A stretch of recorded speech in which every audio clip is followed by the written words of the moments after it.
Hola, chicos. Nos hemos cortado nuestro pelo, miren. Quedó hermoso, ¿no?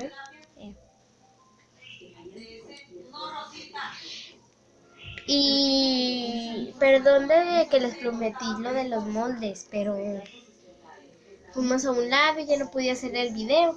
Y pues hasta ahorita hemos llegado. Hola.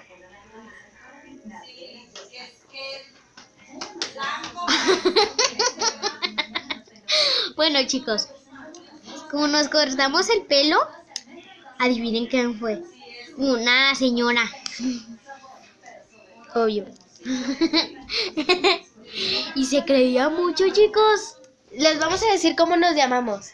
Ella es Geraldine y yo soy Jocelyn. Yo tengo 8 años, apenas cumplí. Yo tengo 11.